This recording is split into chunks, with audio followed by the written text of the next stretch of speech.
Deyirik ki, artıq müharibə davam edir, hələ deyirsiniz, yaxın 2 ildə də davam edəcək. Bəli. Amma Rusiyanın içindən səs çıxmır. Çıxmayacaqdı. Niyə? Çünki Razıdırmı onda bu xalq? Yox, Qərbin yol verdiyi səhvlər var.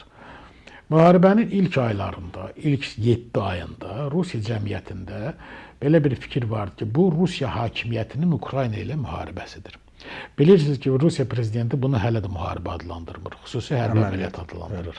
Çünki müharibə adlandırsa, Ukraynaya müharibə elan etməlidir, səfərbərlik olmalıdır və s. və s. Bu da lazım deyil. Bu çox ciddi fəsadlar yarada bilər. Ona görə xüsusi hərbi əməliyyat adından kifayətləniblər. İkinci bir məsələ odur ki, Rusiya totalitar cəmiyyətdir. Totalitar cəmiyyətlərin hamısının bir xüsusiyyəti var. Kənarda düşmən tapıldısa, hakimiyyət özünü əla hiss eləyir. Məsələn, natsist Almaniyasının taktikasından Rusiya bu saat istifadə edir. Natsist Almaniyası Adolf Hitler hakimiyyətə gələndə onun şüarı nə idi? Weimar rüsvayçılığından qurtulmalıyıq. Çünki Weimar Respublikası yarananda müharibədə Birinci Dünya müharibəsində məğlub olmuş, kapitulyasiyaya vadar edilmiş Almaniya qarşısında şərt qoyulmuşdu. Bütün silahlar əlindən alınmışdı. Ordusu buraxılmışdı, sənayesi qarət edilmişdi Qərb tərəfindən və Almaniyada işsizlik, bahaçılıq, mega hiperinflyasiya, gün ərzində qiymətlər bəzən 12-13 dəfə dəyişirdi. Və o vaxtlarda Adolf Hitler həbs olunmuşdu. Sonra həbsxanada bilirsiniz ki, Mənim Mübarizəm kitabını yazdı. Sonra çıxanda Adolf Hitleri hakimiyyətə gətirən Amerika Birləşmiş Ştatlarının böyük transmilli korporasiyaları oldu. Onlar onu hakimiyyətə gətirdilər. Amerikalılar. Və onu da deyim ki, 2-ci Dünya müharibəsi gedə-gedə Amerikalı şirkətlərlə natsist Almaniyası arasında ticarət səngiməmişdi. Bir gün belə. Baxmayaraq ki, rəsmən müharibə vəziyyətində idilər. Rusiyada da yeni vəziyyət. Almaniyada o vaxt Hitlerin ikinci addımı bizə ərazi, həyatı ərazi lazımdır. Elzas-Lotaringiya, sonra Gdynia və sonra Danzig və digər Sudet əyaləti və s. Putin də eyni şey deyir. Krım bizimdir, Donbas bizimdir, Xarkov bizimdir, Xerson bizimdir, Zaporojye bizimdir və s. bizimdir deyə gedir. Üçüncü amil, bunları birləşdirən amil nədən ibarətdir? Bu sistemləri. Eynən natsist Almaniyasında olduğu kimi Rusiyada da hakimiyyət cəmiyyətin bütün sektorlarına, bütün tabanlarına, bütün hücrələrinə total nəzarət edir. Bunun üçün nə edir? Eynən natsist Almaniyasında olduğu kimi. Hakimiyyət kimi düşünməyənlər xalq düşməni elan edilir. Deyib, görürsünüz, biz əraziləri tuturuq, tarixi ərazilərimizi azad edirik, bunlar isə buna qarşı çıxırlar. Rusiyada da eyni şey deyildi.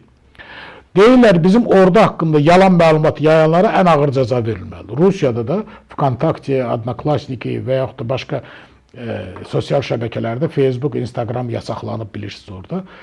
Orada paylaşmağa görə 10 il həbs cəzası almaq mümkündür. Adi bir paylaşma, adi bir like, bəyənmə işarəsini qoymağa görə. Və totalitar cəmiyyətin bir xüsusiyyəti də var ki, totalitar cəmiyyətdəki hakimiyyət xalqa sən müharibə aparan xalqsan, ətrafımızda birləş dedi. Və Ukrayna hakimiyyəti, Qərb bunu anlamadı. Bu hakimiyyətin genezisini başa düşmədi. Hər şeyi öz arşınları ilə ölçdülər. İnsan haqlarından, demokratiya, Rusiyada insan haqqı yoxdur, demokratiya da yoxdur. Rusiya totalitarizmdir. Və totalitar cəmiyyətdə də müharibəyə qarşı etiraz ola bilməz. Əksinə, hər totalitar cəmiyyətə qısa müddətli, uğurlu müharibə lazımdır. Blitzkrieg. Almanlar buna Blitzkrieg deyirlər. Qısa müddətli müharibə. İndi Rusiyanın Blitzkriegə alınmadı.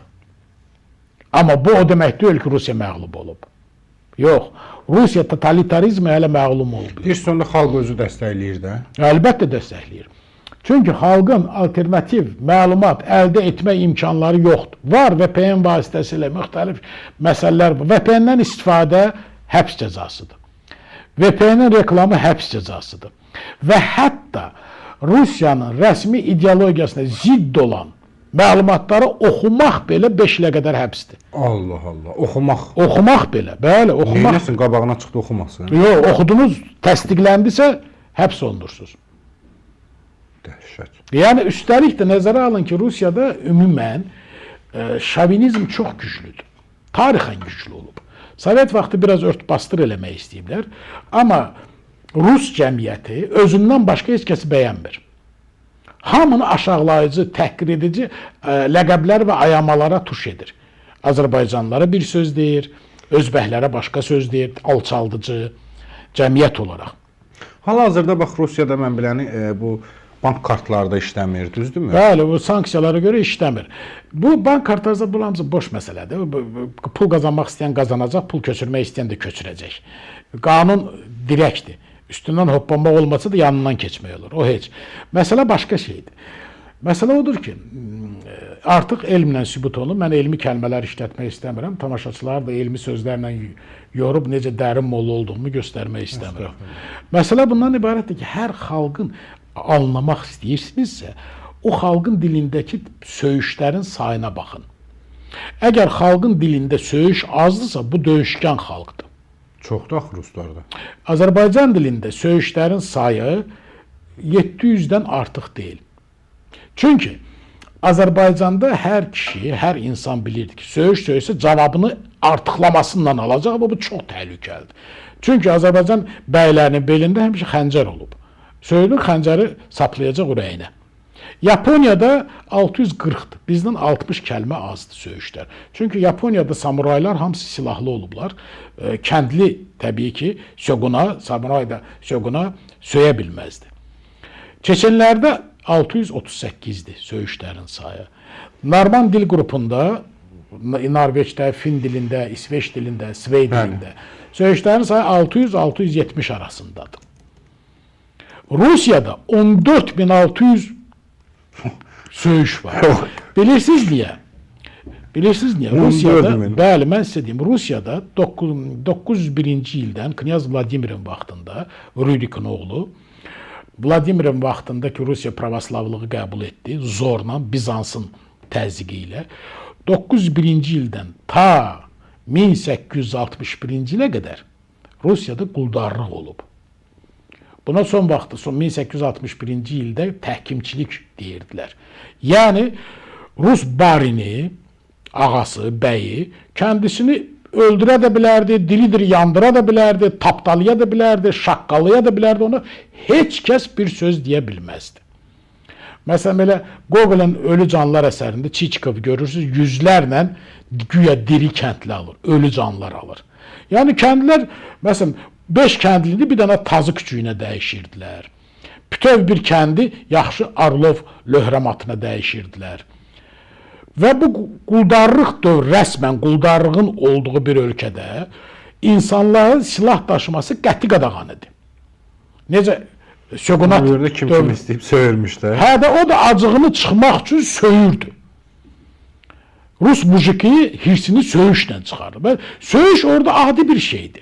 Söyüşlə bir-birinə təbrik göndərirlər indinin özündə də. Söyüşlə nuş olsun deyirlər. Söyüşlə gecən xeyrə qalsın deyirlər. Və burada Rusiyada mat deyirlər. Və söyüş artıq həyatın ayrılmaz bir hissəsidir. Sovet dövründə, məsələn, Sovet ordusunda olanlar yaxşı bilirlər mənim nə demək istədim. Orada Rus komandirlər ağzını söyüşlə açırdı. Və ona qəribə gəlirdi ki, burada nə var ki? Söydüm də, burada nə var ki? Başa düşürsünüz? Ona görə də bu cəmiyyətə bələd olmadan nəyəsə nail olmaq mümkün deyil. Biz durub danışsaq ki, Rusiya ilə Ukrayna həmişə qardaş olublar, olmayıblar. Getman Bogdan Xmelnitskinin vaxtından tutmuş Rusiya-Ukrayna həmişə döyüşüb. Ondan əvvəl Ukrayna Mozır vilayətinə qədər, Belarusun Mozır şəhərinə qədər Litva-Polşa knyazlığının tərkibində olub. Biz nədən danışırıq? Bax, Qərb bu nüansları nəzərə almır. Daha sonra nə etdilər? Ukraynada pravoslav kilsəsini, Rus pravoslav kilsəsini yasaqladılar. Və Rusiyanın əlinə böyük bir kart blanş verdi. Birincisi Rus dili yasaqlanıb, ikincisi Rus pravoslav kilsəsi yasaqlanıb, üçüncüsü də baxın, Donetski 14 il bu raketdən vuranda siz niyə sustunuz? Bax, bu elementlər bazasından Rus propagandası məharətlə istifadə edir. Və sonda, Rusiyada dediyim kimi məlumat əldə etmək qəliz məsələdir. Gecə-gündüz telekanallar propaganda ilə məşğuldur, təbliğatla. Gecə-gündüz.